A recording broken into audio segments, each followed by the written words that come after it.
So we're reaching a point in the year where I tend to turn my attention away from the carp in the estate lake and more towards the tench and the crucian carp that also inhabit the water. Not because the carp become uncatchable, but more because once the weed takes hold, the tackle and the tactics that I prefer to employ become far less suitable for landing them. But I felt that I might have one more chance of catching a carp before I left them alone for the next few months. And there was a spot I'd been baiting up in the shallows on pretty much every visit, and the fish had started to come in and feed most days, and this day was no exception. There was a couple of fish mooching about, in particular a very distinctive original mirror.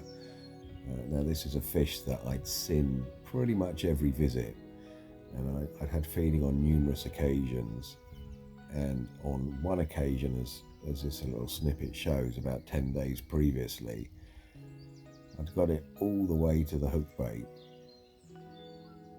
but unfortunately I'd got a little bit ahead of myself and panicked and pulled the rig away just as it was about to take the hook bait, and all I was left with was a swimful of silt and a whole lot of what might have been. And here we were, sort of 10 days later, exactly the same scenario. The fish coming in from the left and looking to feed. But I'd been very careful to where I'd placed the hook bait to ensure that I had good line lay and I could see the bait very clearly, and then I'd laid out like a little yellow brick road of sweet corn that I hoped would take the fish directly to the hook bait. And even though I'm sitting down, the adrenaline pumping through me was incredible. I thought my heart was going to burst out through my chest. I was desperately trying to sit on my hands and not get too far ahead of myself and strike too early. But thankfully this time I waited. The fish took the bait and we were hooked up. Now my immediate concern was that the fish was going to run to the left where the island is, but instead it ran further up into the shallows,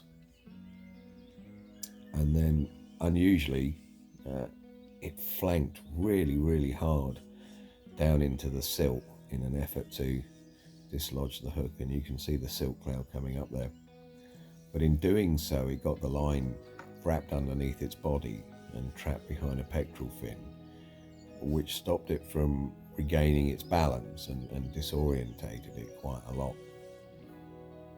And I thought for a moment I was going to be able to simply wind it back towards the waiting landing there, which suited me because I've had some epic battles with the carp in this lake, and I knew that this was a special one, and the quicker the fight was over, the better really. And the fish just couldn't sort of right itself, so I thought I was going to have a chance of netting it very quickly. And then just as I got it back to the rod tip, the line pinged free from the pectoral fin, and it was able to put the power down with a mighty swirl of its tail, and off it went up along the margins.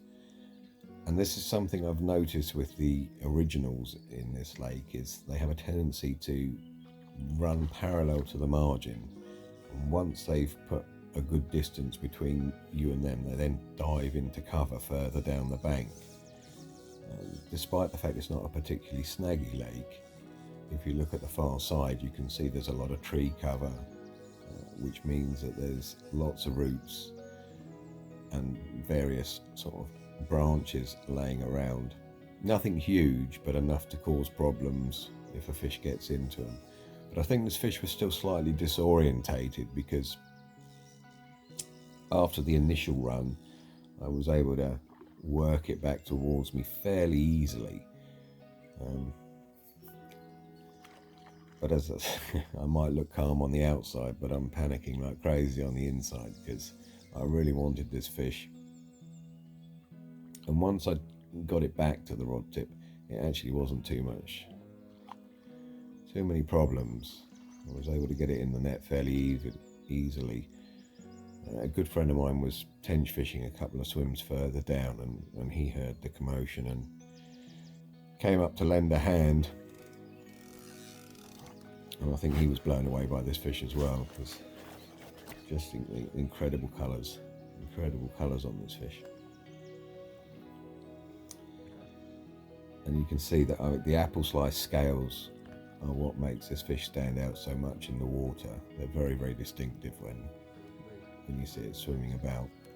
And it also has a slightly flattened lobe on the top of its tail. It doesn't show up so well on the bank, but just an absolutely classic carp.